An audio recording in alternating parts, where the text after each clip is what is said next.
नमस्कार, जय हिंद, वंदे मातरम। स्वागत है आपका उत्तर प्रदेश के सबसे भरोसेमंद न्यूज चैनल। आइए नजर डालते हैं आज की बड़ी खबरों पर। किसानों, मजदूरों, बेरोजगार युवाओं और महिलाओं से जुड़ी अहम अपडेट। साथ ही जानेंगे पीएम किसान योजना की अगली किस्त कब जारी होगी। इसके साथ ही आज से प्रदेश में 10 से 15 नए नियम लागू हो रहे हैं जिनका सीधा असर आप पर पड़ सकता है। पेट्रोल डीजल के ताजा भाव और मौसम का हाल। तो वीडियो को अंत तक जरूर देखें और चैनल को अभी सब्सक्राइब करें। राम मंदिर निर्माण से जुड़े कामों को लेकर चंपत राय के पत्र की चर्चा के बीच नृपेंद्र मिश्रा ने कहा है कि उन्होंने ऐसा कोई पत्र नहीं देखा है। उन्होंने बताया कि राम मंदिर निर्माण से जुड़े कुल 70 कार्यों में से 60 काम पूरे हो चुके हैं। उनके मुताबिक बाकी बचे काम भी तेजी से आगे बढ़ाए जा रहे हैं। वहीं बचे हुए कार्यों की प्रगति पर भी लगातार नजर रखी जा रही है। निर्माण से जुड़े काम निर्धारित प्रक्रिया के अनुसार आगे जारी रहने की बात कही गई है। मेरठ में किसान नेताओं के साथ कथित मारपीट के मामले में सरकार ने एसएसपी अविनाश पांडेय को तत्काल प्रभाव से पद से हटा दिया है। उन्हें पुलिस मुख्यालय से संबद्ध कर दिया गया है। यह कड़ी कार्रवाई उस विवाद के बाद हुई है जिसमें प्रदर्शन के दौरान एसएसपी पर एक व्यक्ति को थप्पड़ मारने का आरोप भी लगा था। सरकार के इस फैसले के बाद मामले में आगे की कार्रवाई जांच के आधार पर होगी। अधिकारियों ने स्पष्ट किया है कि पूरी प्रक्रिया नियमानुसार आगे बढ़ाई जाएगी। रामपुर की जौहर यूनिवर्सिटी से जुड़े मामले में प्रवर्तन निदेशालय की कार्रवाई के दौरान करीब 494 करोड़ रुपए के खर्च का हिसाब नहीं मिलने की बात सामने आई है। जांच एजेंसी ने कार्रवाई के दौरान एक हार्ड डिस्क भी जब्त की है। बताया जा रहा है कि एजेंसी वित्तीय रिकॉर्ड के साथ डिजिटल सामग्री और दस्तावेजों की गहनता से जांच कर रही है। इस जांच के आधार पर आगे की कानूनी कार्रवाई तय की जाएगी। एजेंसी की ओर से जब्त सामग्री और उपलब्ध रिकॉर्ड की पड़ताल लगातार जारी है। सोने और चांदी की कीमतों में शुक्रवार को जबरदस्त तेजी देखने को मिली। बाजार से सामने आई जानकारी के मुताबिक सोना 1,60,000 रुपए के स्तर को पार कर गया है। चांदी के भाव में भी अच्छी बढ़त दर्ज की गई है। लखनऊ में 24 कैरेट सोने की कीमत में भी तेजी की जानकारी सामने आई है। कीमतों में इस बदलाव का सीधा असर खरीदारों और निवेशकों दोनों पर पड़ सकता है। हालांकि स्थानीय बाजार में वास्तविक भाव अलग हो सकते हैं, इसलिए खरीदारी से पहले अपने शहर के ताजा भाव की पुष्टि करना जरूरी है। मुख्यमंत्री योगी आदित्यनाथ ने भारत और जापान के छात्रों के साथ विशेष संवाद किया। इस दौरान उन्होंने दोनों देशों के युवाओं के बीच सीखने और आपसी सहयोग बढ़ाने पर जोर दिया। मुख्यमंत्री ने कहा कि भारत और जापान एक दूसरे से बहुत कुछ सीख सकते हैं और शिक्षा, संस्कृति व आपसी समझ के जरिए दोनों देशों के संबंधों को और मजबूत किया जा सकता है। संवाद के दौरान छात्रों ने भी अपने विचार खुलकर साझा किए। कार्यक्रम का मकसद युवाओं को नए अनुभवों से जोड़ना और भारत जापान के बीच शैक्षणिक संपर्क को बढ़ावा देना रहा। मेरठ में किसान नेता दिग्विजय भाटी ने आरोप लगाया है कि एसएसपी कार्यालय में उनके साथ मारपीट की गई, जिससे उनकी आंख को गंभीर चोट पहुंची। उन्होंने पूरे मामले की निष्पक्ष जांच की मांग उठाई है। इस शिकायत के बाद जांच की जिम्मेदारी डीआईजी को सौंप दी गई है। मामले में लगाए गए आरोपों की जांच उपलब्ध तथ्यों और साक्ष्यों के आधार पर की जाएगी। जांच पूरी होने के बाद ही आगे की कार्रवाई तय होगी। फिलहाल अधिकारियों की ओर से पूरे घटनाक्रम की गहनता से जांच की जा रही है। उत्तर प्रदेश में मौसम को लेकर भारत मौसम विज्ञान विभाग ने कई जिलों में भारी बारिश और तेज हवाओं की संभावना जताई है। मौसम विभाग के अलर्ट के मुताबिक कानपुर से झांसी तक कुछ इलाकों में हवा की रफ्तार 70 किलोमीटर प्रति घंटे तक पहुंच सकती है। कई जगह गरज चमक के साथ बारिश की भी संभावना जताई गई है। ऐसे मौसम में लोगों को स्थानीय प्रशासन और मौसम विभाग की ताजा जानकारी पर ध्यान देने की सलाह दी गई है। मौसम तेजी से बदल सकता है, इसलिए बाहर निकलने से पहले ताजा स्थिति की जानकारी लेना बेहतर रहेगा। उत्तर प्रदेश में मानसून की रफ्तार तेज बनी हुई है और राज्य भर में झमाझम बारिश जारी है। मौसम विभाग के अनुसार आने वाले कुछ दिनों तक मौसम का मिजाज ऐसा ही बना रहेगा। आज भी प्रदेश के कई जिलों में गरज चमक के साथ मध्यम से तेज बारिश होने की संभावना जताई गई है। इसके साथ ही कई इलाकों में भारी से बहुत भारी बारिश को लेकर चेतावनी जारी की गई है।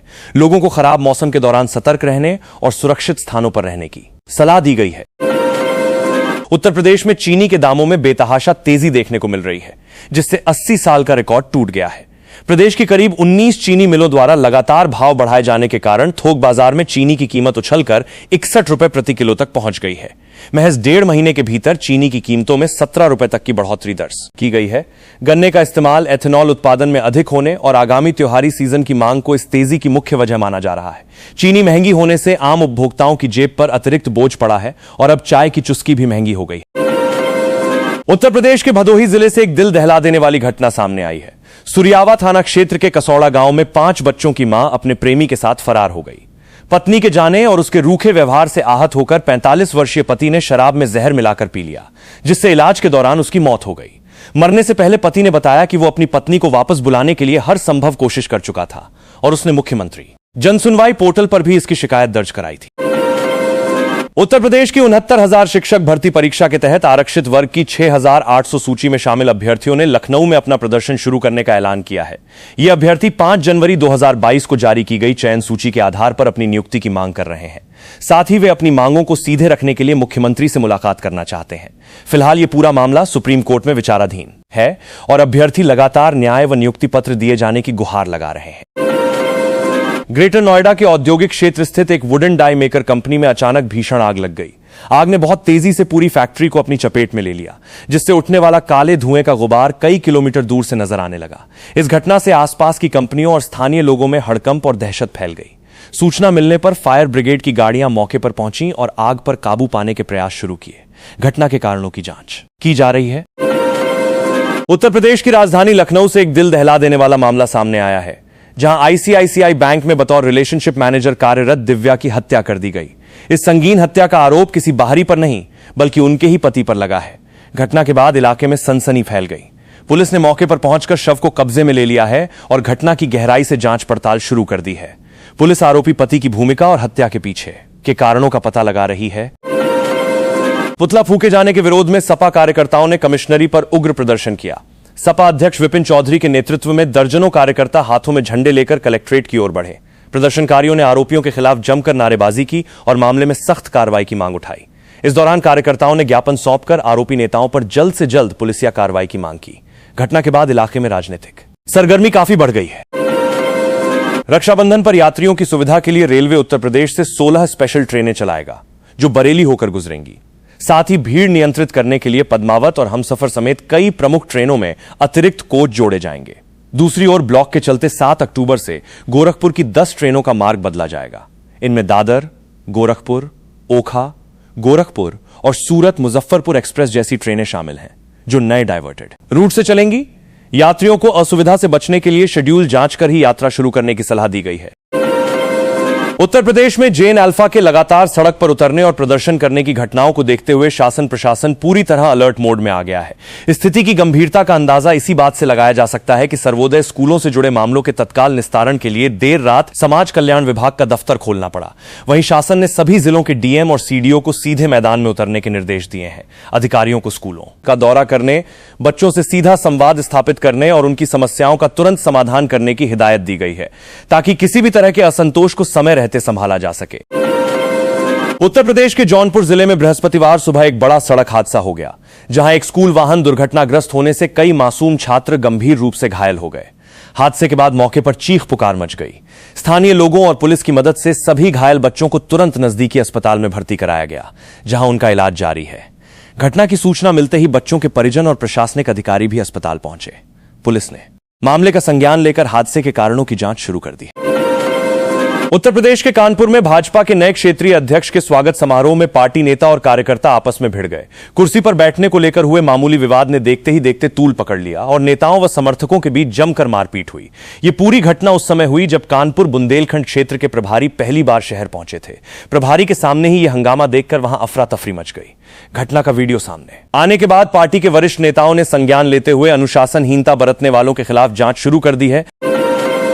प्रवर्तन निदेशालय यानी ईडी ने सपा नेता आजम खान के खिलाफ अपनी कार्रवाई को आगे बढ़ाते हुए उनकी कुंडली खंगाल ली है।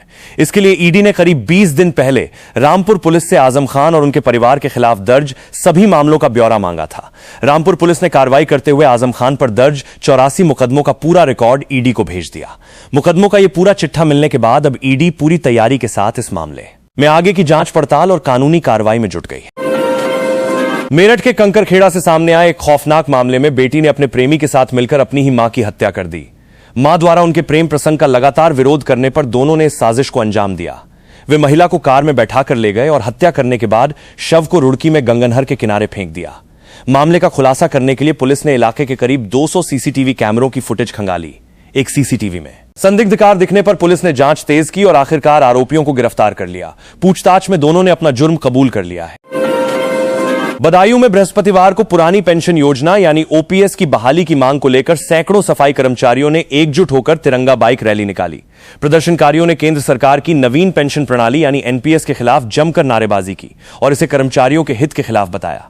रैली का समापन कलेक्ट्रेट पहुंचकर हुआ, जहां कर्मचारियों के प्रतिनिधिमंडल ने प्रधानमंत्री और मुख्यमंत्री को संबोधित एक ज्ञापन जिलाधिकारी को सौंपा। कर्मचारियों ने चेतावनी दी कि यदि पुरानी पेंशन योजना लागू करने की मांग जल्द पूरी नहीं हुई तो वे आंदोलन को और तेज करेंगे। लखनऊ के काकोरी स्थित शीतला माता मंदिर में पूजा अर्चना के दौरान भेदभाव के आरोपों को लेकर नया विवाद खड़ा हो गया है। मलिहाबाद की विधायक ने मंदिर प्रशासन पर उचित सम्मान न देने का आरोप लगाया है, जिसके बाद सोशल मीडिया पर एक पोस्ट वायरल हुई और मामले ने राजनीतिक व सामाजिक तूल पकड़ लिया। दूसरी ओर मंदिर प्रबंधक ने इन सभी आरोपों को सिरे से खारिज करते हुए गलत बताया है। उनका कहना है कि मंदिर में आने वाले सभी श्रद्धालुओं के साथ बिना किसी भेदभाव के समान व्यवहार किया जाता है। फिलहाल इस मामले को लेकर स्थानीय स्तर पर विरोध और चर्चाओं का दौर जारी है। अलीगढ़ में एक बेहद दर्दनाक हादसा सामने आया है, जहां एक घर की दीवार अचानक भरभरा कर गिर गई। इस हादसे में चारपाई पर सो रही युवती गंभीर रूप से मलबे के नीचे दब गई और उसकी मौके पर ही मौत हो गई। इस दुखद घटना के बाद से पूरे परिवार में मातम छा गया है। परिजनों का रो रो कर बुरा हाल है, क्योंकि महज 4 माह बाद ही युवती की शादी होनी तय थी और घर में शादी की तैयारियां चल रही थीं। सूचना मिलने पर पहुंची पुलिस ने शव को कब्जे में लेकर आगे की कानूनी कार्रवाई शुरू कर दी है। कासगंज के सहावर थाना क्षेत्र में गुरुवार को एक 25 वर्षीय विवाहिता का शव उसके घर के अंदर बेड पर संदिग्ध परिस्थितियों में पड़ा मिला। घटना की सूचना मिलते ही मायके पक्ष के लोग मौके पर पहुंचे और ससुराल वालों पर हत्या का गंभीर आरोप लगाया। मायके वालों का कहना है कि दहेज और पारिवारिक विवाद के चलते पति और ससुर ने मिलकर युवती की हत्या कर दी। वारदात के बाद से ससुराल पक्ष के सभी लोग घर छोड़कर फरार बताए जा रहे हैं। पुलिस ने शव को पोस्टमार्टम के लिए भेजकर फरार आरोपियों की तलाश शुरू कर दी है। आगरा में 11वीं कक्षा के एक छात्र और उसकी शिक्षिका के अचानक घर से साथ चले जाने का मामला सामने आया है। परिजनों की शिकायत के बाद हरकत में आई पुलिस ने दोनों की तलाश शुरू की। जांच में सामने आया कि दोनों आगरा से ग्वालियर, बयाना और कैला देवी होते हुए मथुरा पहुंचे थे। पुलिस ने तत्परता दिखाते हुए दोनों को मथुरा से सुरक्षित बरामद कर लिया है। फिलहाल छात्र का मेडिकल परीक्षण कराया जा रहा है। इसके बाद उसके बयान दर्ज कर मामले की पूरी सच्चाई का पता लगाया जाएगा। गंगा यमुना के बढ़ते जलस्तर के बीच कानपुर गंगा बैराज से 2,95,637 क्यूसेक प्रति सेकंड पानी छोड़े जाने से प्रयागराज में बाढ़ का खतरा मंडराने लगा है। नरोरा डैम और सहायक नदियों से लगातार आ रहे भारी पानी के दबाव के कारण बैराज के सभी 30 गेट खोल दिए गए हैं। इस स्थिति से प्रयागराज के तटीय इलाकों और कछार क्षेत्रों में रहने वाले लोगों की धड़कनें बढ़ गई हैं। बढ़ते जलस्तर को देखते हुए स्थानीय प्रशासन पूरी तरह अलर्ट मोड पर है और निचले इलाकों की चौकियों को सतर्क कर दिया गया है। शाहजहांपुर के मिरानपुर कटरा क्षेत्र में बृहस्पतिवार सुबह एक बेहद दर्दनाक हादसा हो गया। यहां सड़क किनारे लगे एक बिजली के खंभे में अचानक करंट उतर आया, जिसकी चपेट में आने से 8 साल के मासूम बालक की दर्दनाक मौत हो गई।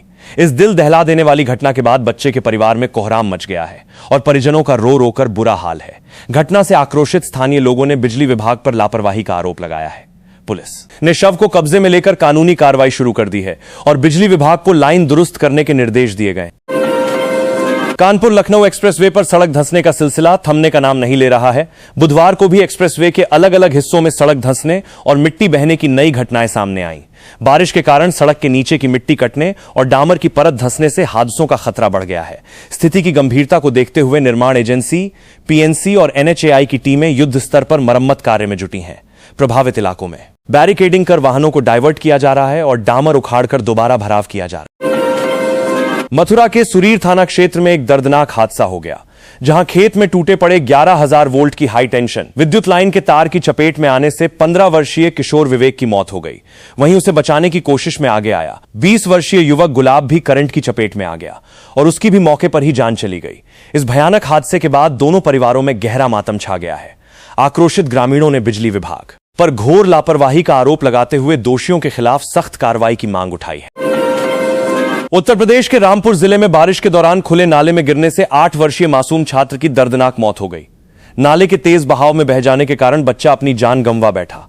अपने जिगर के टुकड़े की मौत की खबर सुनते ही गमगीन मां ने तेजाब पीकर अपनी जान देने की कोशिश की। परिजनों ने उन्हें तुरंत अस्पताल में भर्ती कराया, जहां उनकी हालत गंभीर बनी हुई है।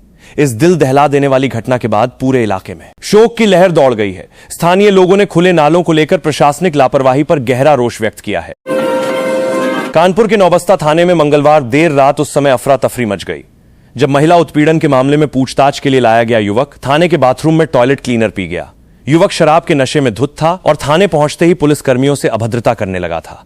हंगामे के दौरान उसने थाने में अपना सिर पटकना शुरू कर दिया और मौका पाकर बाथरूम में जाकर जहरीला पदार्थ पी लिया। हालत बिगड़ने पर पुलिस कर्मियों में हड़कंप मच गया। पुलिस ने उसे तुरंत गंभीर हालत में हैलेट अस्पताल में भर्ती कराया, जहां उसका इलाज जारी है। उत्तर प्रदेश के फतेहपुर जिले से एक सनसनीखेज मामला सामने आया है, जहां एक मदरसे के मौलवी पर नाबालिग छात्रा के साथ दरिंदगी करने का गंभीर आरोप लगा है। दीनी तालीम देने वाले शिक्षक की इस तरह की करतूत से क्षेत्र में हड़कंप मच गया है। घटना की जानकारी मिलते ही पीड़िता के परिजनों ने थाने में शिकायत दर्ज कराई। पुलिस ने तत्परता दिखाते हुए आरोपी मौलवी के खिलाफ संबंधित धाराओं और पॉक्सो एक्ट के तहत मामला दर्ज कर उसे हिरासत में ले लिया है। आगे की कानूनी कार्रवाई जारी है और स्थानीय लोगों में इस घटना को लेकर काफी रोष है। मेरठ से एक बड़ी खबर सामने आई है, जहां किसान नेताओं ने एसएसपी कार्यालय में उनके साथ मारपीट किए जाने का गंभीर आरोप लगाया है। शिकायत के मुताबिक दिग्विजय भाटी और मोहित जाटव के साथ कथित तौर पर अभद्र व्यवहार किया गया। समाजवादी पार्टी प्रमुख अखिलेश यादव ने इस पूरे मामले की निष्पक्ष जांच की मांग उठाई है। पुलिस स्तर पर मामले की जांच शुरू होने की जानकारी सामने आई है। उत्तर प्रदेश के बरेली में खुद को आईएएस अधिकारी बताकर बेरोजगारों को सरकारी नौकरी दिलाने का झांसा देकर करोड़ों रुपए की ठगी करने वाले गैंग की परतें अब लगातार खुल रही हैं। गैंग की मुख्य आरोपी विप्रा शर्मा और उसकी बहन के खिलाफ पुलिस पहले ही कार्रवाई कर चुकी है। आरोप है कि दोनों बहनें खुद को आईएएस अधिकारी बताकर लोगों को सरकारी नौकरी का भरोसा देती थीं। लोगों पर रौब जमाने के लिए लग्जरी कार पर नीली बत्ती लगाकर चलने और खुद को बड़ा अधिकारी बताने का भी आरोप सामने आया है।